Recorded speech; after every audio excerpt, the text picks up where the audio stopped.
Hello friends, welcome to mathematics world. Physics solution classes की series में आप सभी का स्वागत है।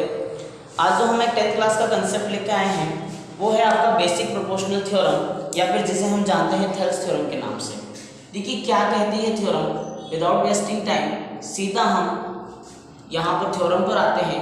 इसी को हम बोलते हैं थेल्स थ्योरम। सबसे पहले स्टेटमेंट समझ लेते हैं इस थ्योरम का कि थ्योरम क्या कहती है। According to this theorem students हमें गिवन होता है कि डी जो है वो पीसी के एक ट्राइंगल हमारे पास है A B C. It is given that A B C is a triangle. A B C is a triangle, ये आपके पास गिवन होता है। देन हमें ये एक लाइन पैरेलल गिवन होती है, D is parallel to B C. Theorem का कंसेप्ट ये है कि अगर डी ई और बी सी आपके अगर पैरेलल गिवन हो तो इनकी जो साइड्स का रेशियो होगा that is A D upon D B and A E upon E C, यानी इनका रेशियो भी आपका क्या होगा, इक्वल होगा। ये आपकी थ्योरम है जिसको हम आज क्या करेंगे, यहाँ पर प्रूव करके बताएंगे।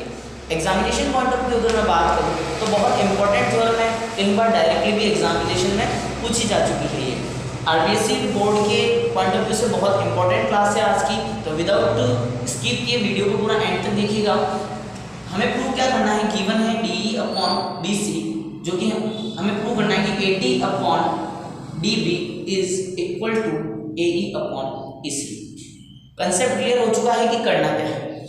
स्टूडेंट इस थ्योरम को प्रूव करने के लिए हमें यहाँ पर एक कंस्ट्रक्शन करना पड़ेगा, और वो कंस्ट्रक्शन हमें क्या करना होगा कि आपको डी से ए ई के ऊपर एक परपेंडिकुलर ड्रॉ करना है, just like that, and name it P. Similarly आपको ई से यहाँ पर एक परपेंडिकुलर ड्रॉ करना है जिसका नाम हमें क्या दे देंगे यहाँ पर, Q. Is that clear? Next जो आपका कंस्ट्रक्शन है वो आपका, आप यहां से इसको सी को ज्वाइन करोगे, देन डी को आपको ज्वाइन करना है ई से। Clear students? ये आपका कंप्लीट कंस्ट्रक्शन यहां हो चुका है कि आपने ई से ए डी के ऊपर एक परपेंडिकुलर ड्रॉ किया है and it B E Q, and A E के ऊपर आपने परपेंडिकुलर ड्रॉ किया है डी से, ये आपका हो जाएगा डी। ये आपका फर्स्ट कंस्ट्रक्शन हो जाता है।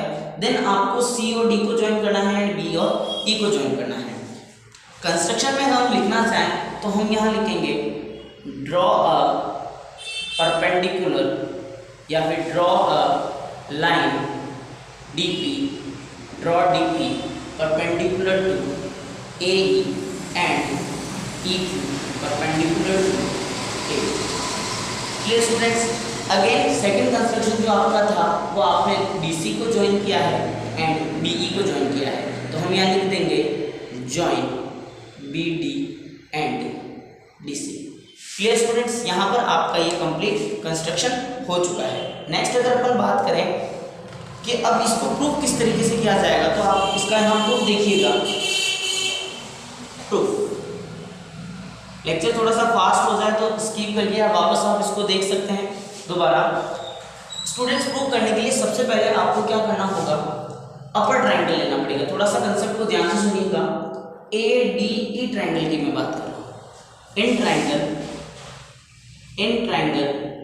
ए डी ई, अगर मैं इस ए डी का एरिया निकालना चाहूँ तो आपका एरिया ऑफ ट्राइंगल आपने बेसिक क्लासेस से पढ़ा है, क्या होता है, हाफ बेस इनटू हाइट। यानी कि अगर मैं यहाँ पर निकालूँ area of ADE which must be equal to half base multiplied by height. Clear students? Next अगर अपन बात करें एरिया ऑफ ADE तो ये आपका क्या हो जाता है, area of ADE is equal to half multiplied by base. अब स्टूडेंट्स यहाँ पर बेस कंसेप्ट लेना है कि इस ADE ट्राइंगल के अंदर आप बेस क्या लो। अगर हम AD को बेस ले लें, यहाँ से हमने बेस किसको ले लिया, यहाँ से AD को अगर हम बेस ले लें तो इस पर परपेंडिकुलर क्या हो जाएगा, EQ हो जाएगा। यानी कि इसकी हाइट कितनी हो जाएगी आपकी, इसी। एक बार ध्यान से समझना इसको कि AD आपने बेस लिया है तो EQ इस पर क्या हो जाएगा आपका, परपेंडिकुलर, यानी कि ये हो जाएगा आपका EQ, that is equation number first. Clear students? अब हम आगे चलते हैं और ADE का एरिया हम निकाल चुके हैं, और अब हम किसका एरिया निकालेंगे, DBE का एरिया। यानी हम बात करें एरिया ऑफ DEB की, तो ये भी आपका half base multiplied by half. Again the same problem कि बेस किसको लिया जाए। स्टूडेंट्स अगर हम डीबी को ले लें, डीबी को बेस हम किसको ले लें, बी से लेके बी तक को अगर बेस ले लें तो इसकी हाइट क्या होगी, ये थोड़ा सा कंसेप्चुअली देखना। ये डीबी आपका पार्ट जो है, इसी को अगर मैं आगे ड्रॉ कर दूं तो ये EQ इस पर क्या बताएगी, परपेंडिकुलर। इस डीबी को आगे मैंने एक्सटेंड किया और इसी पर अपनी हाइट क्या आ गई, EQ आ गई। तो यहाँ से हम क्या लिख देंगे, EQ। इक्वेशन नंबर 7, DEB का area half base multiplied by height. Clear. Now from equation 1 and 2, दोनों इक्वेशन का हम क्या लेंगे इस बार, रेशियो ले लेते हैं। अगर दोनों इक्वेशन का मैं रेशियो लूँ, then area of ADE upon area of DEB is equal to half multiplied by base multiplied by height upon half multiplied by base multiplied by height. That is equation number, suppose इसको छोड़ो भी, equation number half से half यहाँ आपका cancel हो चुका है, EQ से EQ आपका यहाँ कैंसिल हो चुका है, और हमने इक्वेशन मिल गई है area of ADE upon area of DEB is equal to AD upon DB। That is equation number 3। Clear students, यहाँ पर हाफ से हाफ आप कट चुका है, दोनों का आपने रेशियो लिया, हाफ से हाफ कट गया, EQ से EQ अगेन आपका कैंसिल हो गया, area of ADE upon area of DEB is equal to AD upon DB। It is equation number 3। यहाँ तक आपको क्लियर हो चुका होगा। अगर स्टूडेंट्स सिमिलरली अगर मैं बात करूँ कि एक बार अगेन मैं एरिया ऑफ ADB निकालूँ, जिसमें आपका बेस इस बार AE को ले, ध्यान दीजिएगा पिछली बार AD को बेस लिया था तो EQ परपेंडिकुलर था, इस बार हम AE को बेस लेंगे तो DB परपेंडिकुलर हो जाएगा। क्लियर।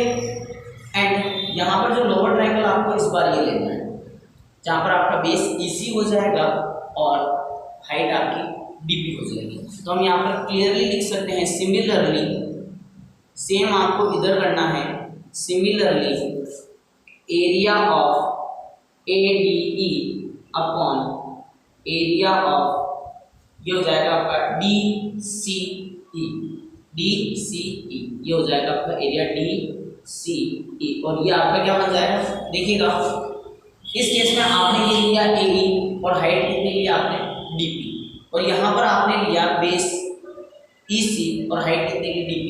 तो DP से DP आपका कैंसिल हो जाएगा, जस्ट लाइक EQ से EQ हुआ, और यहाँ पर आपका बन जाएगा AE अपॉन ये बन जाएगा आपका EC। That is equation number 4। इसको आप एग्जाम में डायरेक्टली सिमिलरली करके भी लिख सकते हो कि जिस तरीके से हमने ADE और DBE लिया था उसी तरीके से हम DBE और DEC लिया है, और इसको इक्वेशन नंबर हमने क्या डाल दी, इक्वेशन नंबर 4। तो यहाँ तक की प्रॉब्लम का आप स्क्रीनशॉट ले लीजिए इस सॉल्यूशन का, उसके बाद हम नेक्स्ट चलते हैं आगे कि इसी को आगे हमको सॉल्व कैसे करना है, स्क्रीनशॉट ले लीजिए। अगर अपन बात करें तो इस रिलेशन तक हम पहुँच चुके हैं equation number 3 and equation number 4। अब स्टूडेंट्स हमें क्या लेना है, जिस तरीके से हमने 1 और 2 का रेशियो लिया उसी तरीके से हमें 3 और 4 का रेशियो लेना है, आपकी थ्योरम यहाँ पर प्रूफ हो जाएगी। लेकिन उससे पहले एक स्टार बना के मैं एक बात आपको बता दूँ, एक 9th क्लास का कंसेप्ट यहाँ काम आएगा, समझना। मैं यहाँ पर एक डायग्राम बना रहा हूँ रफली कुछ इस तरीके से, ये आपका डायग्राम बना है लोअर ट्रायंगल, ये स्टूडेंट्स पॉइंट है आपका D, ये आपका E, ये दोनों आपकी पैरेलल लाइन है, ये आपका B एंड C। स्टूडेंट्स एक 9th में कंसेप्ट था कि जब एक सेम बेस के ऊपर, ये आपका अगर बेस लेके चलूँ मैं, सेम बेस के ऊपर 2 ट्रायंगल कंस्ट्रक्ट किए मैंने, ये सेम बेस के ऊपर एक ये ट्रायंगल कंस्ट्रक्ट किया और इसी बेस पे मैंने ये ट्रायंगल कंस्ट्रक्ट किया, तो इन दोनों ट्रायंगल्स का जो एरिया होता है वो हमेशा इक्वल होता है, यानी कि DEB का जो एरिया होगा वो DEC के एरिया के इक्वल होगा। ये 9th का कंसेप्ट है, तो यहाँ हम ये कंसेप्ट यूज करेंगे और यहाँ हम सीधा सीधा लिख देंगे area of DEB is equal to area of DEC। अब स्टूडेंट्स रीजन क्या देना है, इसको इक्वेशन नंबर हम डाल देते हैं 5th, और रीजन क्या देना है, यहाँ पर रीजन हो जाएगा आपका एरिया ऑफ टू ट्राइंगल्स, या फिर area of two triangles between, या फिर on same base and between same parallel line are equal, कि दो ट्राइंगल जिनका बेस सेम है और जो दो सेम पैरेलल लाइन के बीच में आ रहे हैं, तो ऐसे ट्राइंगल्स का स्टूडेंट्स जो एरिया होता है वो आपका इक्वल होता है। ये कंसेप्ट आपको यहाँ पर यूज करना है। तो यहाँ देखिए DEC का एरिया और DEB का एरिया, अगर मैं इक्वेशन में बात करूँ तो DEB का एरिया और DCE का एरिया आपस में क्या हो जाएगा, इक्वल हो जाएगा। ADE दोनों में आ रहा है, तो हम यहाँ डायरेक्टली लिख सकते हैं from equation 3rd 4th and 5th। यहाँ पर हमने तीनों इक्वेशन यूज की है आपकी 3rd 4th and 5th। 3rd से हो जाएगा आपका area of ADE upon area of DEB is equal to, या फिर इसी का अगर मैं डिनोमिनेटर लूँ यहाँ पर स्टूडेंट्स, तो ये हो जाएगा इसका denominator area of ADE upon area of, दोनों का रेशियो लेना है आपको, इक्वेशन नंबर 3 और इक्वेशन नंबर 4 का, ये हो जाएगा DCA is equal to AD upon DB upon AE upon EC। Equation यहाँ स्टूडेंट्स यहाँ पर देखना, ये ADE आपका ADE से न्यूमरेटर पार्ट कैंसिल हो गया, और एरिया ऑफ DEB से DCE, क्योंकि हमने इक्वेशन नंबर 5 का यहाँ पर यूज किया है, ये कंप्लीट क्लियर होकर आपका क्या बन जाएगा, 1 बन जाएगा। और यहाँ पर AD upon DB upon AE upon EC, जब ये AE अपॉन EC आपका इधर मल्टीप्लाई होगा, ये आपका प्रीवियस पार्ट था, दैट इम्प्लाइज ये हो जाएगा AE upon EC is equal to AD upon BD। Students ये आपको प्रूव हो चुका है कि हमारे को ये रिलेशन जो हमें प्रूव करना था यहाँ, कि AE अपॉन EC जो है वो आपका AD अपॉन BD के इक्वल होगा। ये कंसेप्ट हमें यहाँ पर प्रूव करना था, और हमने यहाँ पर इसको प्रूव कर दिया है। स्टूडेंट्स बहुत इंपॉर्टेंट थ्योरम है, बिल्कुल इसको हमें ड्रॉप करके नहीं जाना है, एग्जामिनेशन पॉइंट ऑफ व्यू से बहुत ज़्यादा इंपॉर्टेंट है। तो वीडियो को अगर नहीं समझ में आया 2 से 3 बार पूछ लेना, देख लेना, जो भी आपके डाउट्स बचते हैं, जो भी आपका क्वेश्चन आता है कमेंट बॉक्स में आप ड्रॉप कर दीजिए। नेक्स्ट लेक्चर जब भी हम लेके आएंगे उस डाउट के साथ लेके आएंगे, पहले डाउट क्लियर करेंगे, देन हम आगे की नेक्स्ट क्लास स्टार्ट करेंगे। Thanks for watching this video, मिलते हैं अपन नेक्स्ट लेक्चर।